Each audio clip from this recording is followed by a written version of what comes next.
My name is Matthew Piepenbrock. I run the day-to-day operations here at the Morean Art Center's Hot Shop and Glass Studio. I think a lot of people come into the glass studio with a predetermined or predisposed idea of what glass is and how glass works. For most of us, glass is that thing that's in our kitchen, or it's in our windows, or you see something on YouTube. When you're still looking at things on videos, you don't get the full experience of that. Here at the Glass Studio and the Hot Shop here, we give you the full experience. Keep it at the same angle. That'll keep it really nice and even for you. Ours is a public space where people can come during the day, virtually any day of the week, year-round, and watch glass blowing. And now we're going to come over here to our table. It's a challenging material to think about how to work with, but it's exciting because you've got the flame, you've got working with all the tools, and It's hot when you walk into the Hot Shop. I think really people enjoy the challenge of it.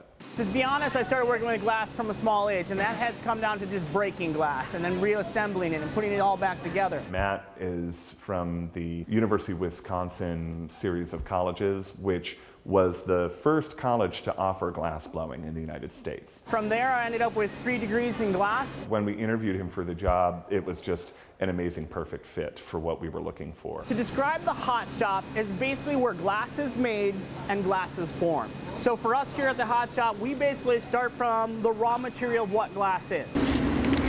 Glass is made out of silica dioxide. A lot of people think it's made from sand. That stone or quartz is then pulverized and then bagged up for us. We run our temperature up to about 2,300 degrees, and over the course of 18 to 24 hours, we melt that down in what we call our furnaces, or Puff the Magic Dragon, or Toothless. So those dragons are fed in the evening, and when it's done, we have basically a molten pot of 400 pounds of glass. So it's a lot like working from a volcano. There's a lot of different aspects of the glass world that most people don't ever get to see. And when they see glass, they see this kind of stuff that's happening behind me. This is hot, it's exciting, there's fire, there's clinking, there's loud noises. Most people don't know that once you're done blowing the piece and you put it into the annealer, the cooling oven, that's not the end of making the piece. There is a whole other process called cold working. That whole process can take several hours in addition to actually first making the piece in the hot shop side of the glass studio. Most people don't get to see that side of it, and they have no idea how much additional work goes into the piece. I think one of the most exciting things is actually see hot glass being worked. But that's only a small portion of what it is to make a glass object. There's a lot of things that we can do to that glass after it has already cooled down, whether it's grinding, cutting, and polishing, slumping, fusing, enameling. There's a lot of different aspects of the glass world that most people don't ever get to see. So here in the cold working room, a couple things happen. This is where our first inspection happens, whether or not we know if our piece can make it to our retail or gallery floor. So the glass making process is not perfect. So sometimes we'll end up with like a crack. Sometimes we can fix those, sometimes we can't. So obviously like a piece like this actually becomes what we call frit. We'll crush this back down and reuse the purple and or patterns. Other times it has a lot to do with like rough edges. If there's a rough edge on a piece, say this piece has a rough edge here, you may or may not cut yourself with that. So we'll go through a couple processes of cutting and polishing those edges so that they don't hurt you. Everything here is water fed. If we cut and grind on glass and there's no water, invariably that's going to get hot and that's going to cause that glass to break. Over here is what we call a lapidary. This is nothing more than a large diamond pad. The diamonds are sintered into the metal surface and allows us to kind of grind at different grit surfaces. This is what we call our warm working room. Basically what happens in here is we can take our cold glass. We have a couple stages here. These are some pieces that didn't quite make it. You'll notice there's some cracks inside there. That does not mean that this glass for us is finished. You'll notice that this is a very elaborate and just kind of gorgeous piece of glass. We can use that glass and break it back up to kind of create different patterns that we'll reuse in other pieces, or we can reuse that glass in our slumping and fusing, and that kind of happens over here. So inside these kilns, they basically take glass from room temperature, we'll bring them up to 1550 or so and kind of melt them down. In the back over here, we have some architectural panels that we've been working on, whether that's taking patterned glass and making these panels. The nice thing with the warm glass is it allows us to manipulate those layers. This has something like 7 different layers. On each one of those different layers, we can have a different color, a different pattern.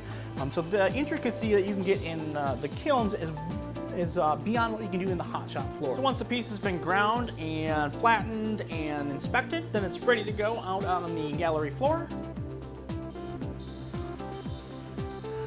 And then it's ready for display.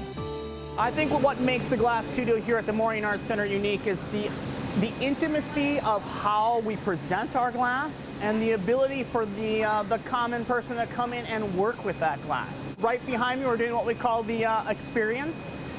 Basically, you work directly with one of our artists. For some people, that's a step up into becoming a glass artist. The personal glass experiences, for many people, inevitably lead to taking classes in glass blowing. Actually, one of our glass blowers started by just coming to watch demonstrations. If you look behind me, this is Edelweiss Walker. She started like everyone else, walked in to see a demonstration. Fell in love with glass.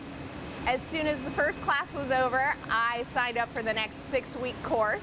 3 years later, she's now helping out on the hot shop floor. She went from customer to student to assistant, and now she's one of our working artists. So my role here now at the Morean Art Center, I am one of the gaffers on staff. I am one of the demonstration artists. I'm also one of the teachers now.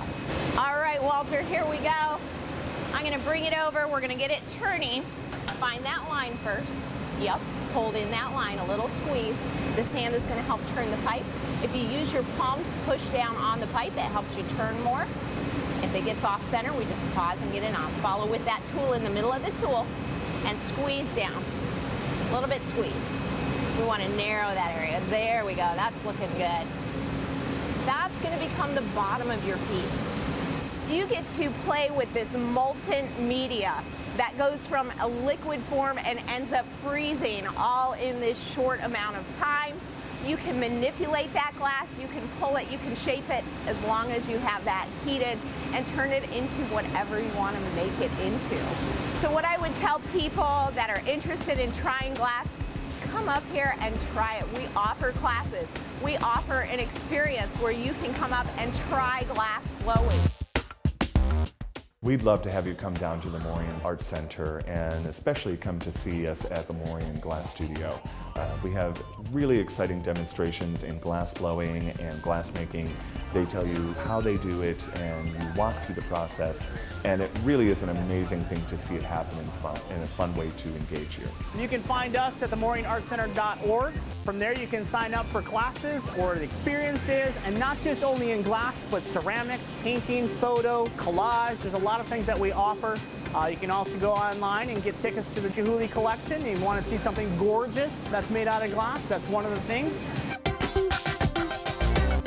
I think if you were to just say Dale Chihuly, most people know who he is because of how famous he really is or how well known he is. I think having Dale's work connected to our glass studio in a way gives it a sense of legitimacy. For people to see something like that and have the ability to come down and see us make that gives them a greater appreciation not only for Dale's work, but for the work that we do ourselves.